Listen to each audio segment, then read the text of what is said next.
হাবিব সাল্লাল্লাহু আলাইহি ওয়াসাল্লাম বলেছেন, আল্লাহর কোন বান্দা যদি দ্বীনি ইলম শিক্ষা করার জন্য, কি ইলম?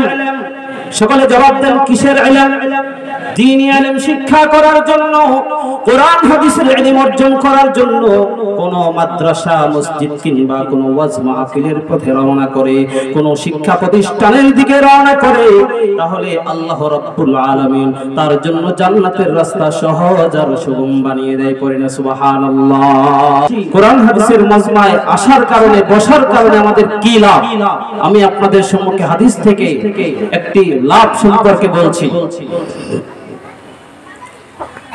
মদিনা মুনাওয়ারা থেকে 600 মাইল দূরে একটি শহর রয়েছে, যেই শহরটির নাম হচ্ছে দামেস্ক শহর।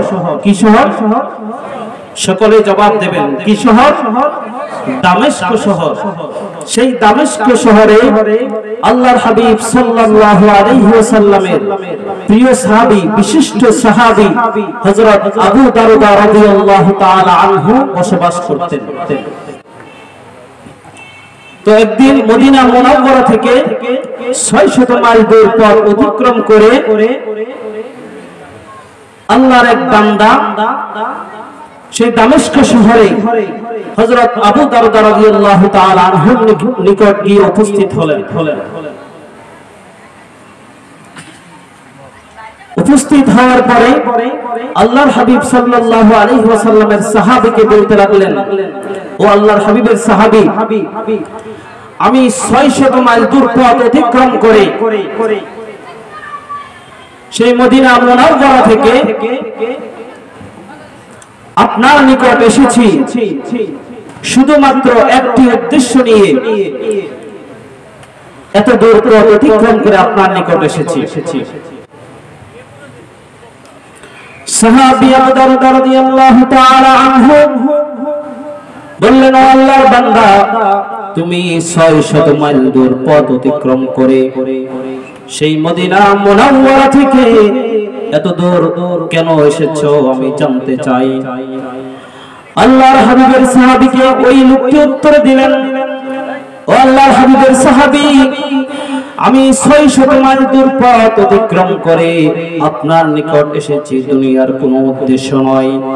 আমি লোকমুখে শুনেছি আপনি নাকি আল্লাহর হাবিব সাল্লাল্লাহু আলাইহি ওয়াসাল্লামের জবানের একটি হাদিসের বাণী আপনি মানুষকে শোনান, মানুষকে শিক্ষা করেন, শিক্ষা দেন। আমি শুনেছি, শোনার পরে আমার অন্তরে জাগ্রত হয়েছে আমি রাসূল পাকের হাদিস আমি শিখব।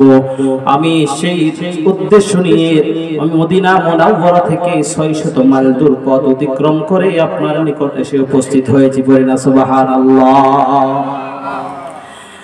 যখন এই কথা বললাম, আল্লাহর হাবিবের সাহাবী বললেন, আবু দারদা রাদিয়াল্লাহু তাআলা আনহু বললেন, ও আল্লাহর বান্দা, শোনো শোনো, তুমি যেই এক উদ্দেশ্য নিয়ে মদিনা মুনাওয়ারা থেকে দামেস্ক শহর পর্যন্ত চলে এসেছো হাদিস শিখার জন্য, আল্লাহর হাবিব সাল্লাল্লাহু আলাইহি ওয়াসাল্লাম বলেছেন, আল্লাহর কোন বান্দা যদি দ্বীনি ইলম শিক্ষা করার জন্য, কি ইলম? সকলে জবাব দেন, কিসের ইলম?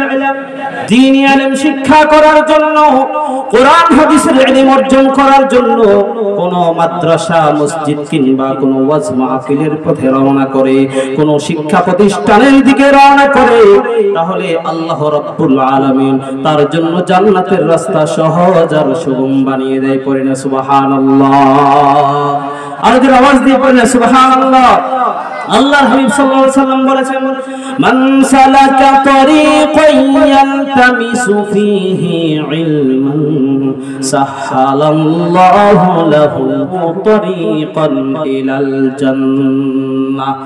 আল্লাহর হাবিব সাল্লাল্লাহু আলাইহি ওয়াসাল্লাম বলেছেন, যে ব্যক্তি দ্বীনি ইলম শিক্ষা করার জন্য, দ্বীনি ইলম অন্বেষণ করার জন্য তার ঘর থেকে বাহির হবে, আল্লাহ রাব্বুল আলামিন তার জন্য জান্নাতের রাস্তাকে সহজ করে দেবে। পড়ে না সুবহানাল্লাহ।